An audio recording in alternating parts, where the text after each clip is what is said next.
Greetings friends, Steven here. Welcome to Gamer Hall episode 38, I believe it is. I haven't done one of these in ages, but I figured it was time to do a new one because I'm just overloaded with stuff. So much stuff, way too much stuff. Today's backdrop item will be our first item. It is, let's see, Spears Magnetic Fish Pond with 10 plastic fish from Spears Games. This, now this is retro gaming right here. Magnetic fish pond. This looks pretty cool. Blah, blah, blah. So, what is a magnetic fish pond? Well, I won't set it up because, unfortunately, I'm still using my old Gamer Hall filming area, which means it's very cramped and there's not enough room. But basically, you would set this up, and you would take one of these quote-unquote fishing rods, preferably one that isn't all tangled up. Yeah, there it is. Okay. So what we got here is a stick and a little string, and then a magnet on the end, and fish. Now they're little plastic fish with the metal hook in their mouth, and the idea is, there we go. You try and use your magnet. Now, of course, they'd be all set up like this. Over. Nope. It's falling. There it is. Okay. So what you do is, it's like you're fishing. You see that? So you can't see where the fish are, but same idea applies, that you're still trying to just, yeah. Pretty neat. Interesting to note is that it says 10 plastic fish, 1, 2, 3, 4, 5, 6, 7, 8, 9, 10, 11. So I don't know why there's an extra blue fish. I don't know, but that's cool, I guess. It's always good to have a spare. So this I found at, I guess, Salvation Army or St. Vincent de Paul, you know, one of those thrift stores. Sticker price of $10. Interesting little item. So, let's get this show going. As I said, I haven't done one of these in ages, and all the stuff I haven't shown I've just been collecting all around my apartment, so everything's just going to be really out of order. But, it'll go alright, I think. So, we'll start off with, nice. This is a Blackthorn for the Super NES by Interplay. Very cool game. Think Prince of Persia, except now you're like this heavy metal dude with a shotgun. It's a pretty sweet game. This specific card has a sticker on the back here. That's just regular sticker. That shouldn't be too hard to remove. Price tag, if that will zoom in or not or focus. It says 18 bucks. Now, you know me, right? Always with the deals, so I think well, this store doesn't do the best deals, but still, it's an excellent game, probably worth about that much, and I recommend Blackthorn if you can find it. Along with that, I also picked up Brain Lord by Enix. That's of course before the Square Enix merger. Never played it. I think it's more puzzle game than anything else. Kind of is like an overhead Illusion of Gaia sort of camera angle.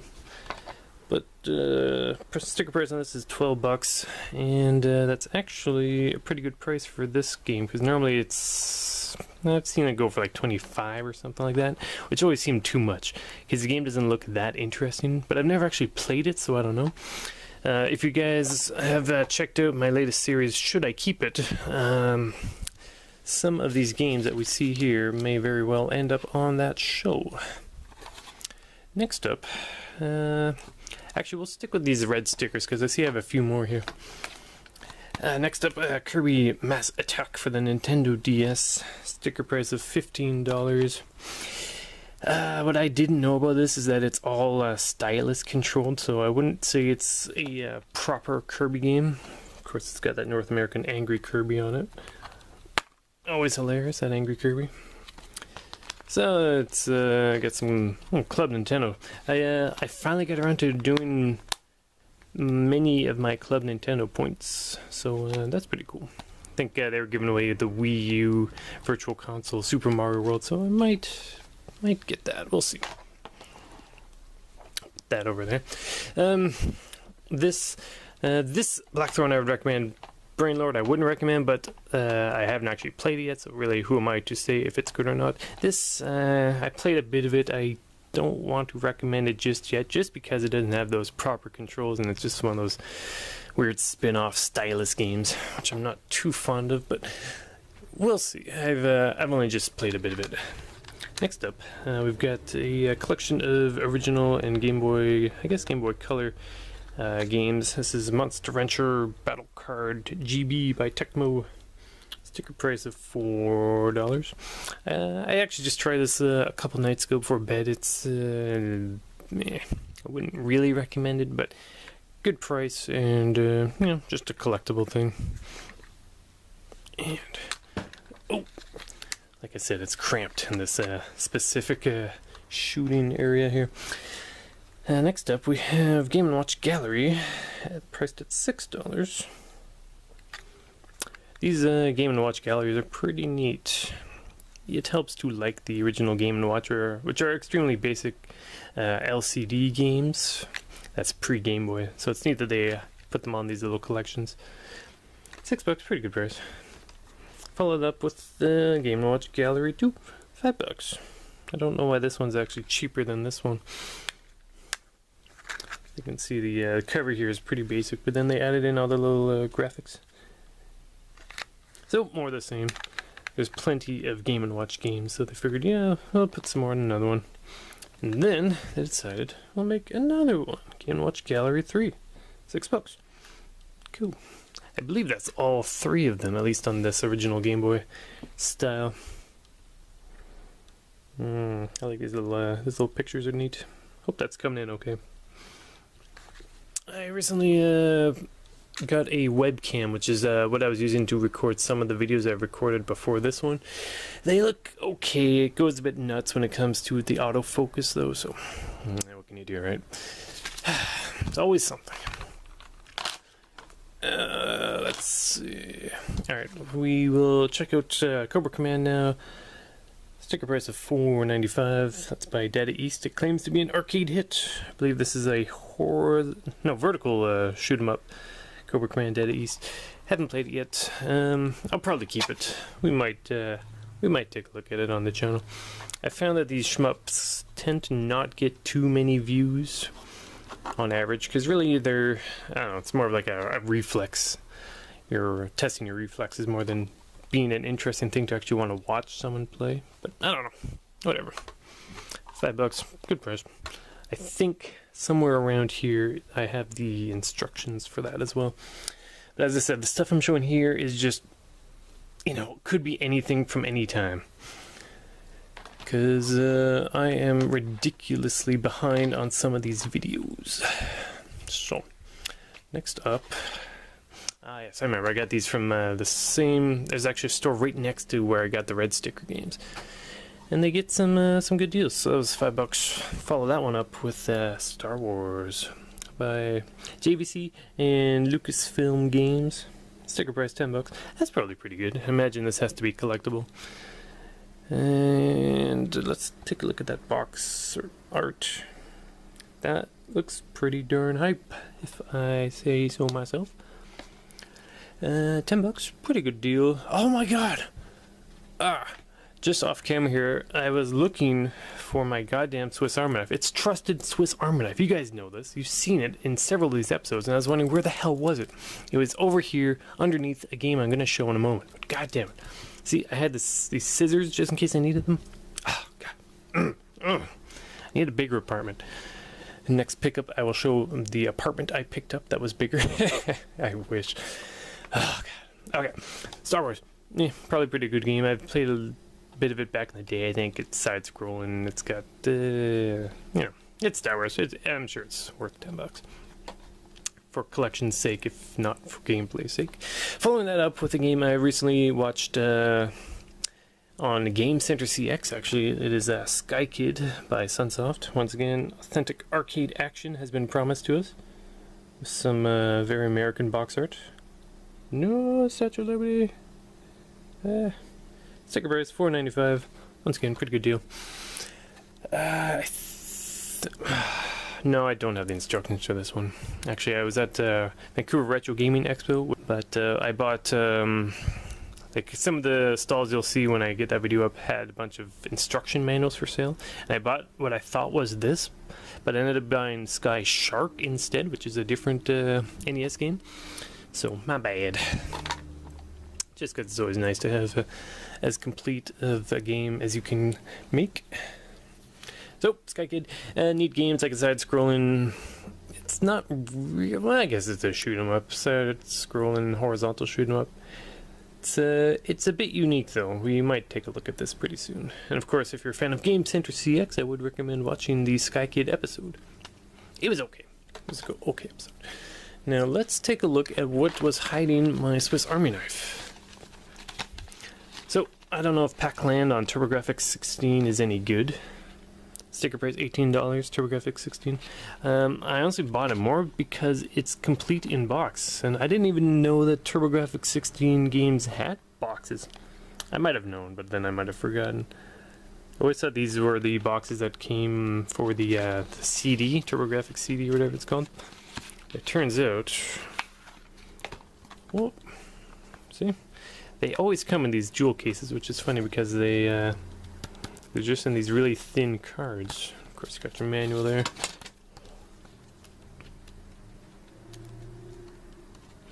Pretty basic.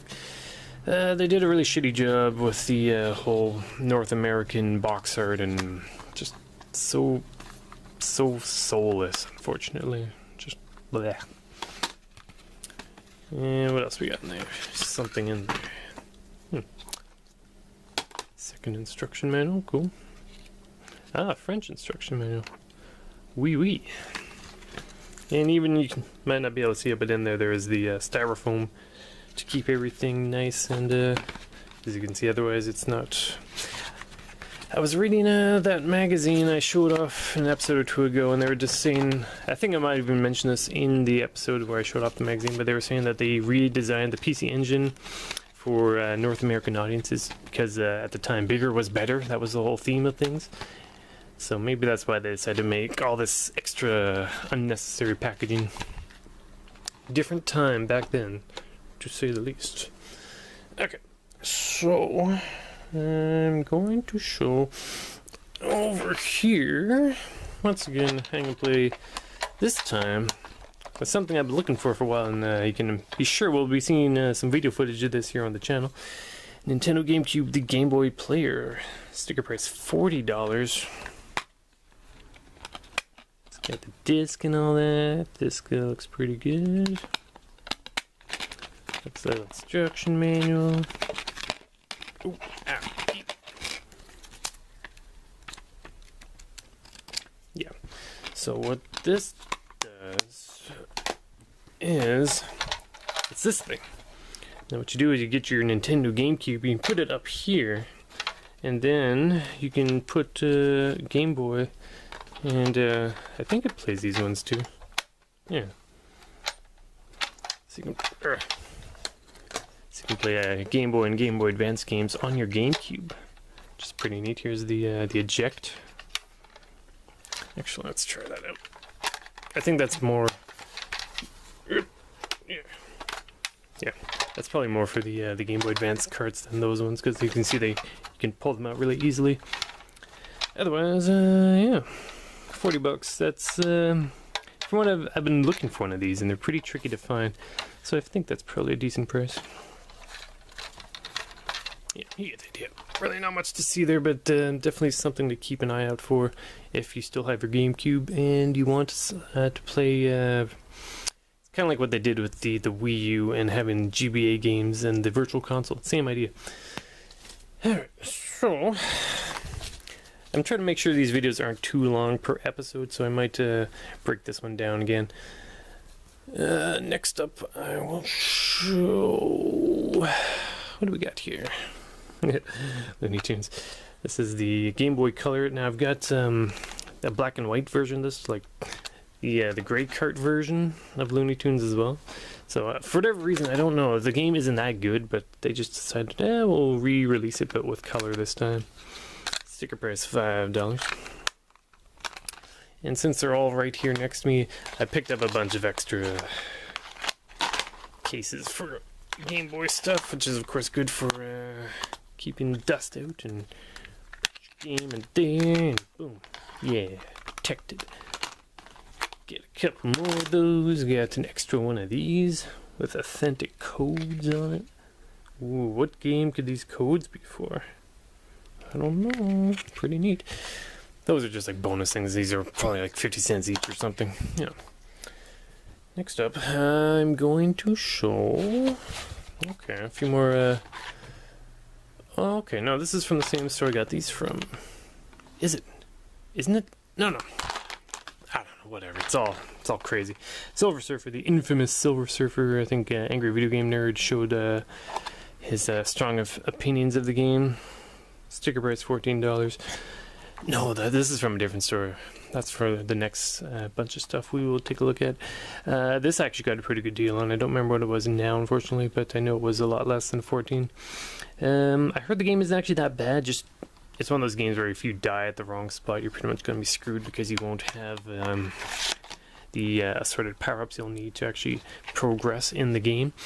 So just get good and don't die, and Silver Surfer shouldn't be that bad of a game for you.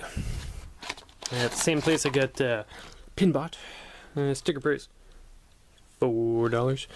I don't know, this we'll probably do a should I keep it on this one because I don't know.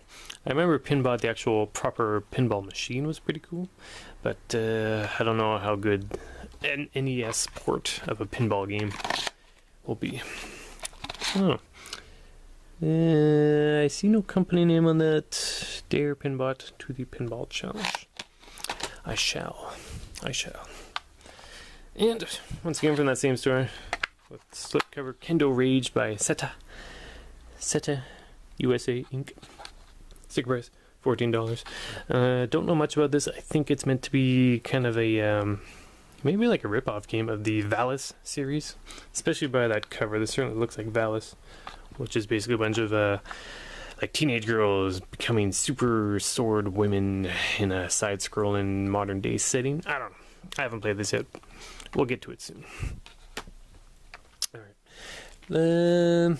Okay. No, I made a list. I traded Project Cross Zone and 007 Legends for Silver Surfer, Pinbot, and Kendo Rage. That's an interesting trade. That was Project Cross Zone for the 3DS and 007 Legends for the Wii U, of all things. I remember I did have an extra Project Cross Zone, so I probably picked up that extra one at a pretty good price. The same for 007 Legends. Although it was a Wii U game, I figured I would never play it, so I ended up just trading it out. And that was from our friends over at Game Cycle, which apparently they have a few other stores, not necessarily in Victoria, but in the US. So it's kind of funny that they just ended up here for some random reason.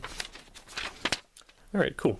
I'm going to end this episode here, and there will be, there's more stuff to show. You can guarantee that. But I will end this one here, so thanks again for watching. I'm going to start the next episode right after this. I'll move all this stuff out of the way, and it'll be up pretty darn quickly, I imagine. So thanks for watching, and stay tuned here on CapMax Gaming for who knows what else I will show next. You never know. Maybe I'll just upload what I feel like uploading, because you got to have that energy, that hype to really want to talk and spend 19.5 minutes showing off all this random stuff. Alright dudes, thanks for watching, and I'll see you soon.